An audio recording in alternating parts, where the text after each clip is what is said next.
Slipknot members are teaching people how to wear a mask during a pandemic. What better band to do that than them? Plus, Corey Taylor releases 2 new solo songs. Marilyn Manson is back. He released a new song today. We've got a lot to get to. Stick around.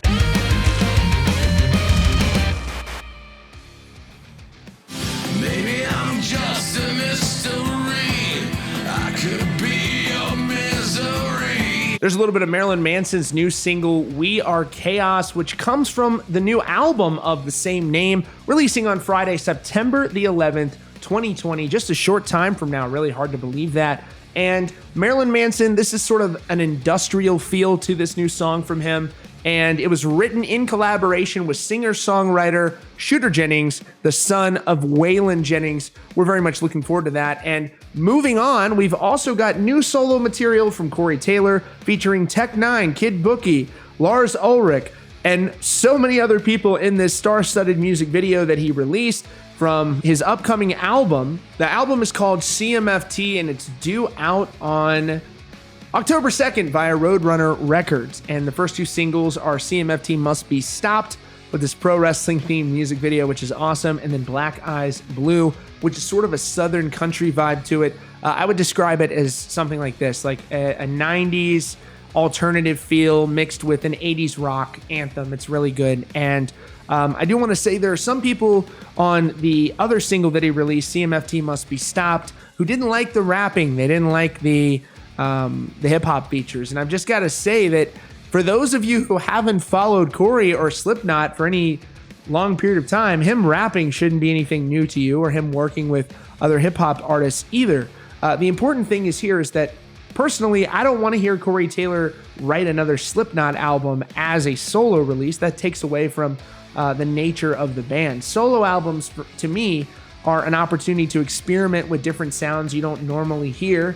And so people being hard on the guy for screwing around on a solo album, he's got 2 other bands where he's going to release the type of stuff you like to hear. I didn't hear hardly anybody complaining about We Are Not Your Kind from Slipknot. And so experimentation is fun. We'll see, maybe as an EDM track on the album. I'd be interested in hearing it. It doesn't mean that I have to like every single song. I don't like every single Slipknot song. I don't like every single song that any of my favorite bands put out. But I do think that if you're doing a solo record, that's when you really mess around. So I'm excited. I do like both the songs I heard. I'm especially a huge fan of the verses on CMFT Must Be Stopped. But look, we got to move on. Former Five Finger Death Punch drummer Jeremy Spencer is opening up about his decision to leave the band back in December of 2018. And he was on the Talk To Me podcast, and he describes what it was like going through that period where he was leaving one of the biggest bands on the planet. He says it really wasn't tough for him to leave the band, and we know that the decisions that he made were related to his health, and he's underscoring that here in this new interview. So this is what he had to say during that interview. He said, it wasn't tough. I physically reached a point where I wasn't being able to perform the way I would like to perform, and I'd done it for so many years and hurt myself so much doing it. Remember, he had multiple surgeries. I really enjoyed the time, but it was obvious that like athletes retire at a certain point because their bodies aren't working, and you do anything for 14 years, it starts to grind you down mentally too. So it was the perfect time for the exit, and I found the perfect replacement, I felt, in Charlie. And I brought him to the band and helped him get as prepared as I could by giving him videos and recordings and things like that. And he stepped right in and killed it, man. He's doing great, and I think he's working out great for them, and I'm very happy for them as well. And he talks about their commercial success. He says, it's really crazy, man. The thing about Five Finger Death Punch is that we got in the right time where people still bought records, but then stopped.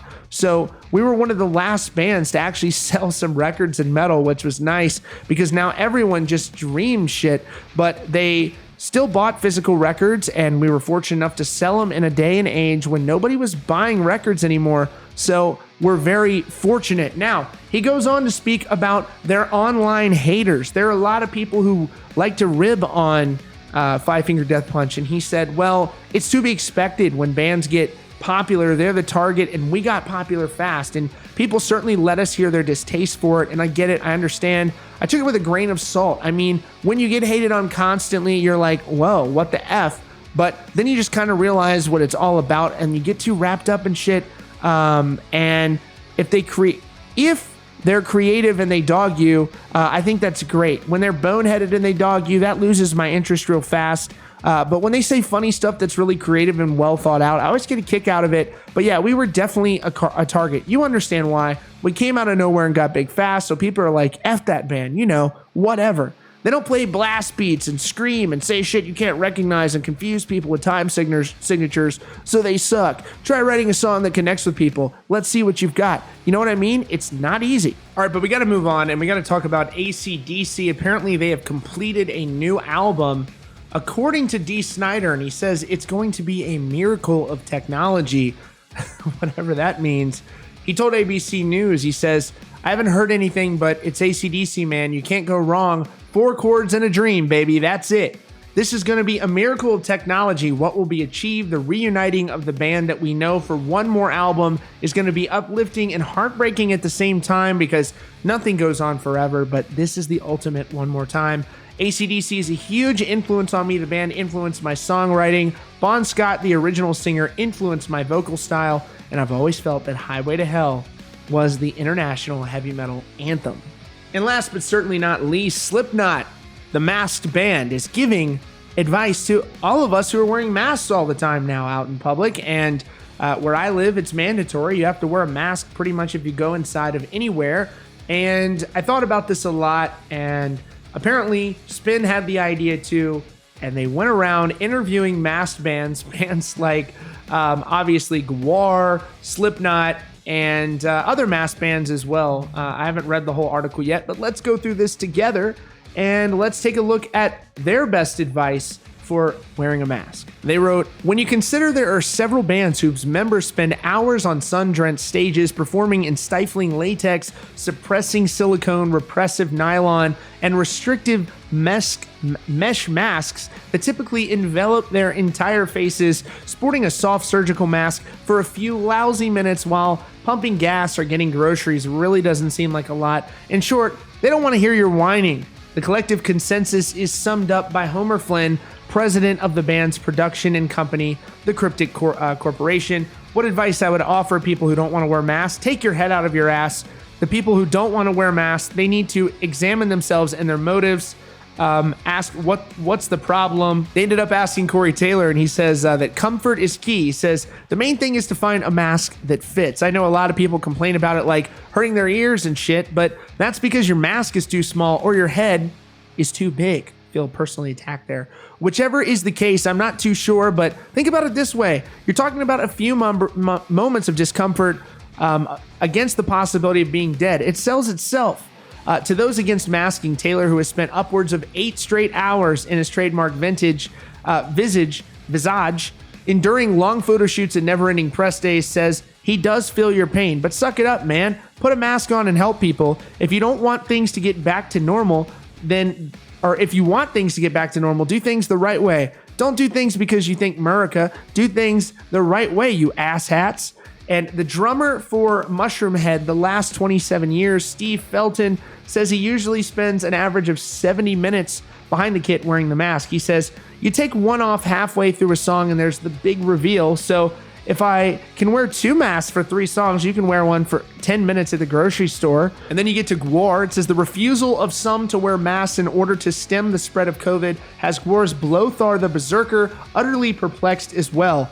How have these people allowed this to become a civil liberties issue when it is clearly a public health issue? I have only been wearing these special masks you put on in order to prevent you from infecting others with this bullcrap disease, and it's never occurred to me that this would be something people would object to.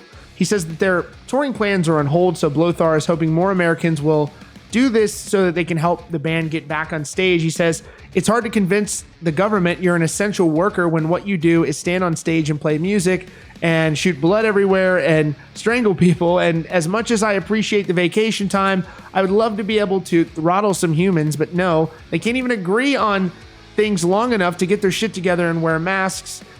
He says, for one thing, people won't really know what you look like, and that's a great advantage, especially when you're trying to commit robbery at your local convenience store. The other thing is, especially if you're really ugly, which most humans are, at least you get to walk around and not be as ugly as you usually are. There's a big plus in that. Another big plus is other people don't have to look at your ugly mug, and their days are not ruined. He says, just wear a mask, just do it. Stop kicking and screaming about it for Gwar. Looking at all this stuff happen, it's just reconfirmation that people need to wear masks so we can get out there and give you the well-deserved ass kicking you are in line for. So there you have it. You've got Gwar, Mushroomhead, and of course Slipknot giving their best tips to you on why you should wear masks in public. All right, folks, that is all for now. Thanks so much for joining us today at Rockfeed. If you're new here, please consider subscribing with notifications on so you don't miss out on breaking news and updates. Thanks again for joining us, and we'll see you all very soon.